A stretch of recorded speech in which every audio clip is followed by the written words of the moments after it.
Welcome back to our channel, ladies and gentlemen. The Kenya Kwanza legislators today stood firm to ensure that Senate remains a house of honor. Apparently, there has been a lot of chaos in Kisii County, and Silvanus Osoro, who is the Member of Parliament of South Mugirango, has opened an all-out war with the Kisii governor, Simba Arati. And it seems that Osoro's eye is on the big prize to become the governor of Kisii in 2027. Now, Osoro has been behind of a lot of unpronounced happenings. The other time, when Simba Arati was distributing bursary and he was meeting parents, it's alleged that Osoro sponsored goons and policemen who fired directly at that meeting, and people had to run helter-skelter. And as we speak today, the deputy governor of Kisii, Honorable Monda, has been pulling to the opposite direction, and they're not reading from the same page with the governor whom they contested together, and they were elected as a pair. So this led to the impeachment of the deputy governor. And as the law dictates, that matter is in the hands of the Senate. And Mr. Monda is given a chance to present his case so that the Senate will determine whether he was lawfully impeached. But one shocking thing happened, that Silvanus Osoro, who is a very strong opponent of the governor, decided that he was the one who was going to represent Mr. Monda in the Senate. And this raised a lot of eyebrows because Mr. Monda has enough lawyers to represent him. Silvanus Osoro, apart from being a very big political nemesis to Governor Simba Arati, he is the majority chief whip in the upper house, in the National Assembly. And so the Senate felt something strange was happening, and they decided to act. And one funny thing is that this was started by the Kenya Kwanza legislators themselves. Let us listen to how they argued this case as they chased Osoro from the preliminaries. Before the National Assembly and reverse. So Speaker, Mheshimiwa Silvanus Osoro is a member of Parliament of South Mugirango, where the Deputy Governor is facing impeachment allegations. Number two is the Majority Chief Whip in the National Assembly, Mr. Speaker. So my concern, in as much as I'm aware of Article 50, but you must interpret the Constitution, both Article 50 and Article 73, Mr. Speaker.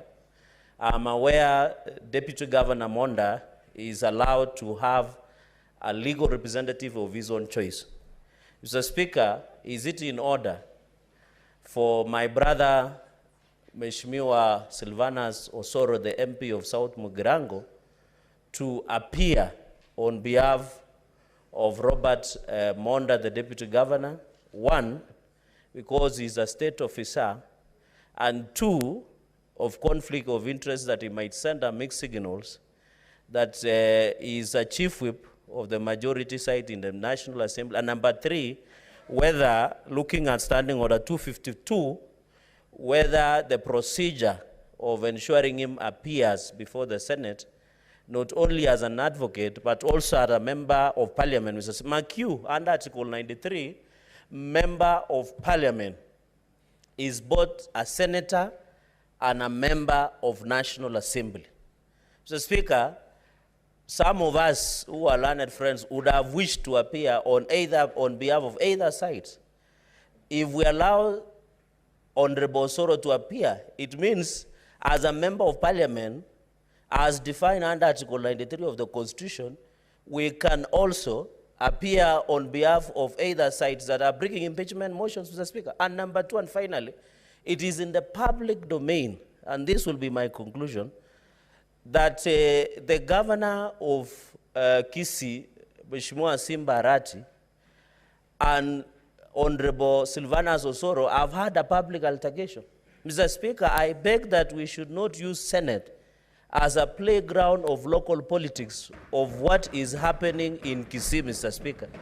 Could it be Senator Osoro, Honorable Osoro and Simba Governor Arati extending their playful political ground to the Republic of Senate, Mr. Speaker, where we are here only to listen to charges that have the basis of evidence and can stand the test of legal and constitutional and standing orders, Mr. Speaker. So I beg that you rule that Honorable Osoro should relinquish himself from representing Honorable Monda, go back to his house business in the National Assembly, and serve our party, the UDA and Kenya Kwanza majority national. He is a chief whip. We might lose some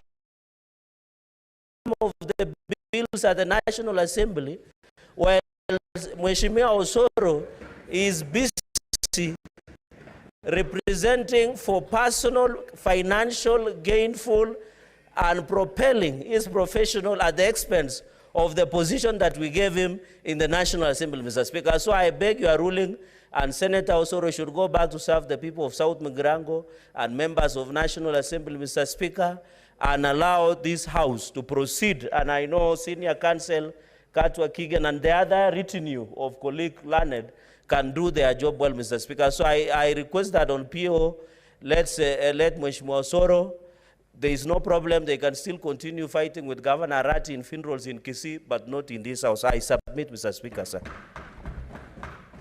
No. Yes, Senator Boni. Thank you. I hope it's a new matter altogether, not related to what has already been raised. Mr. Speaker. Is it something new, Senator Boni? Yes. Proceed. It is new to the extent that he has raised 4 things upon which you should rule. Mr. Speaker, I'm inviting you again to consider ruling on a 5th thing, namely that whereas this is the Senate, but in this chamber this morning and for the next 2 days, Mr. Speaker, we have converted ourselves into a trial chamber.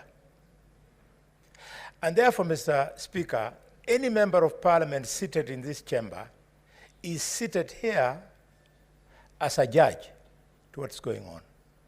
Mr. Speaker, the invitation I'm asking you to make is that if you allow the Honorable Osoro to then sit in this house and do something other than what a member of parliament is supposed to do in a trial chamber, is it not, Mr. Speaker, tantamount to having a sitting of the High Court, for example, where a judge who would have sat on that matter then jumps and becomes an advocate in the same court, Mr. Speaker?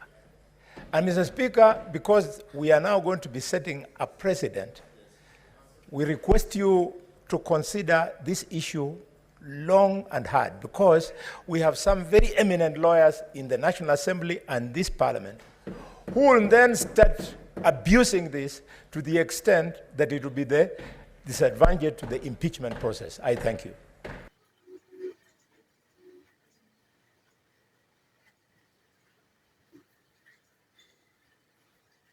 When you listen to what is happening, ladies and gentlemen, it is very clear that this is sibling rivalry and supremacy battle that is being brought to the Senate floor. And I agree with Cherargei. You know, many times people don't agree with Cherargei, especially the Azimio supporters. But on this, he was very right. If these people have got their rivalry, supremacy battle, then they should play it in Kisii, but not reducing the Senate floor into a theater of this kind of petty politics. Osoro is proving or corroborating the allegations that he's the one who is behind the clear opposition by the deputy governor, because the deputy governor is behaving in a manner that can only be concluded that he is sabotaging his boss. And now by Osoro coming to sit next to him, to support him, to represent him, he has proved beyond reasonable doubt that he is indeed the one behind all these things, because Osoro wields a lot of powers. He's in the government, he's the majority chief whip. That is how he was able to take policemen and disperse a meeting that was being presided over by Simba Arati. Number 3, Osoro must understand, together with the other politicians, that the Kenya Kwanza team led by Ruto is trying to bridge this gap, and they're trying to unite Kenyans, and they're trying to ensure that the hot enmity that was there between Ruto and Raila is being bridged here.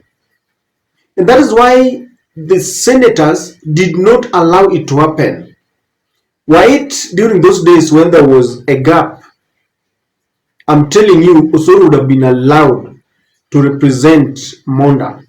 But if you look at Raila and Ruto, the speculations are these people are about to work together, or they have decided to put aside their rivalry for the sake of the nation. And in that spirit, I think Osoro did not realize that even the Kenya Kwanza team have decided that they are not going to, build a mountain out of a molehill.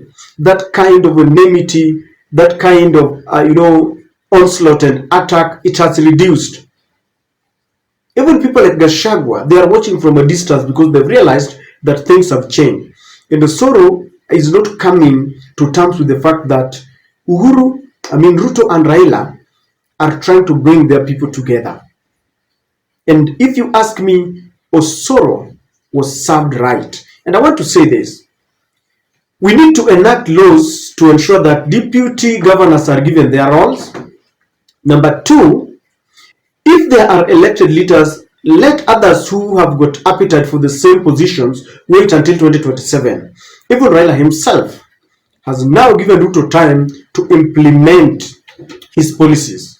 By giving a leader a chance, that is how the weaknesses and strengths will be seen. If Osoro wants to win the Kisii gubernatorial seat, let him give Simba Arati to exercise fully his powers and his policies, so that after 5 years he will go and tell them, look, this man did not achieve what he promised us. But you see, if he continues this way, he is giving Simba Arati sympathy.